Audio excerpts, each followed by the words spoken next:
रामायण की अमृत धारा में आप सबका स्वागत है। सभी सुनने वाले सज्जनों को जय सिया राम जी। रामायण के पिछले भाग में आपने वहां तक सुना था जब श्री सीता जी की किस से उपमा दें। अब उसके आगे से पुष्प वाटिका में राम जी।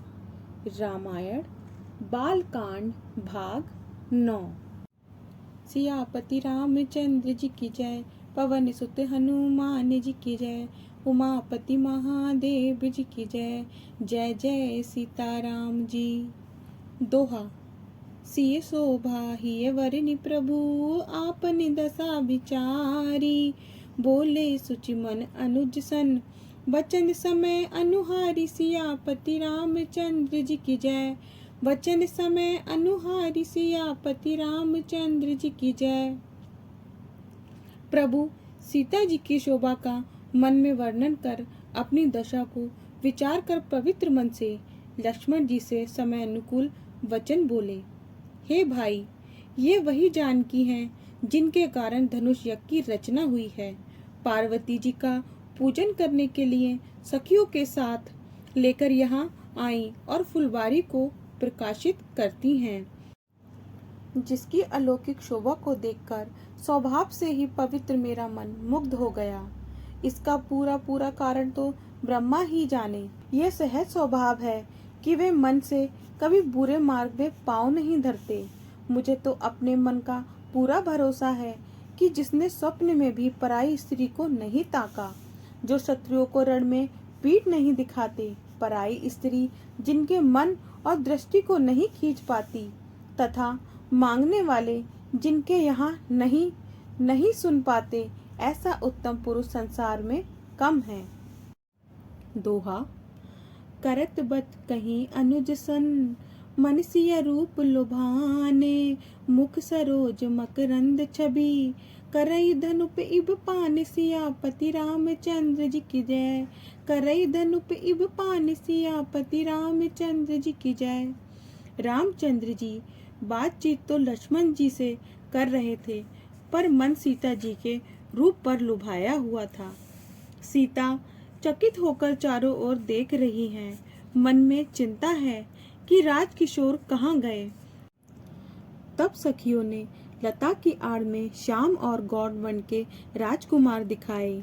उनका रूप देख जानकी जी के नेत्र उन्हें पहचान कर प्रसन्न हुए। सीता जी के नेत्र रघुनाथ जी की छवि को देखकर चकित हो गए।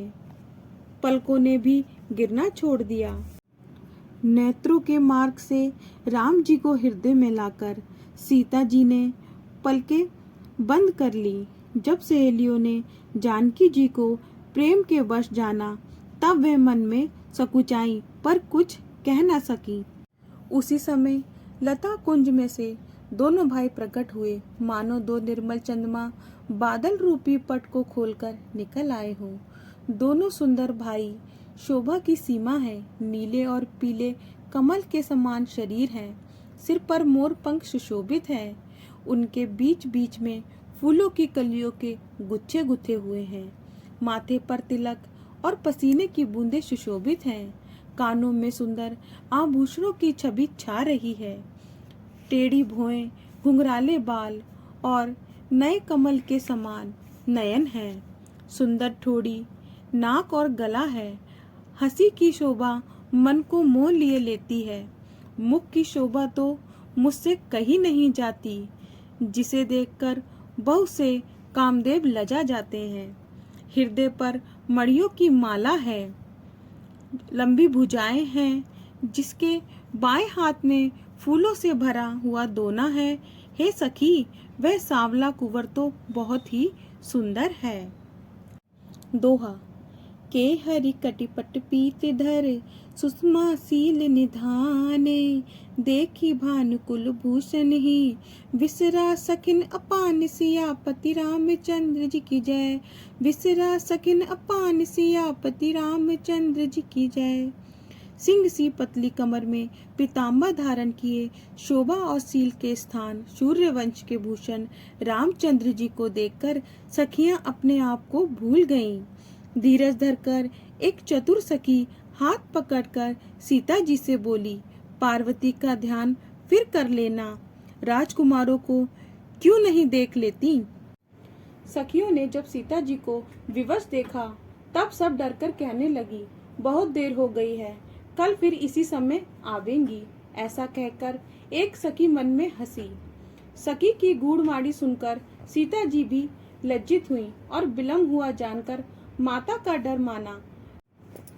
फिर धीरज धर रामचंद्र जी को हृदय में ले आई और अपने को पिता के वश में जानकर लौटी।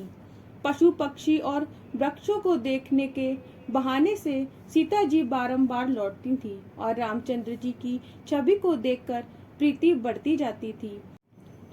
शिवजी के धनुष को कठोर जानकर सीता जी दुख पाती हुई श्री राम जी की सांवली मूरत हृदय में रखकर चली। प्रभु ने जब सुख स्नेह और गुड़ की खान जानकी जी को जाते हुए जाना, तब अत्यंत प्रेम रूपी उत्तम स्याही से अपने हृदय पट पर उनका स्वरूप चित्रित कर लिया। सीता जी फिर पार्वती के मंदिर में गईं और चरणों में प्रणाम कर हाथ जोड़कर बोली, हे गिरिराज किशोरी पार्वती जी, आपकी जय हो। हे महादेव जी के मुख रूपी चंद्रमा की चकोरी, आपकी जय हो। हे हाथी के मुख वाले गणेश जी और 6 मुख वाले स्वामी कार्तिक जी की माता, आपकी जय हो। दोहा। पति देवता सुतिय महु, मातु प्रथम तब रेख, महिमा अमित न सकहि कही, सहस सारदा शेष सियापति रामचंद्र जी की जय। सहस सारदा शेष सियापति रामचंद्र जी की जय।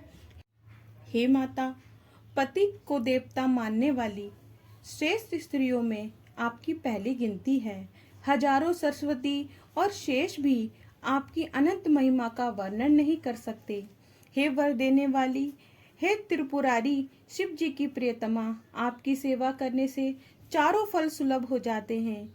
हे देवी, आपके चरण पूजने से देवता, मनुष्य और मुनि सुखी हो जाते हैं। मेरी मनोकामना तो आप भली भांति जानती हैं, क्योंकि आप सदैव सबके हृदय मंदिर में वास करती हैं। इसी कारण मैंने उसको प्रकट नहीं किया। ऐसा कहकर सीता ने उमा के चरण पकड़ लिए। श्री पार्वती जी सीता जी की विनती और प्रेम के वश हो गईं। उनकी माला खिसक पड़ी और मूर्ति मुस्काई।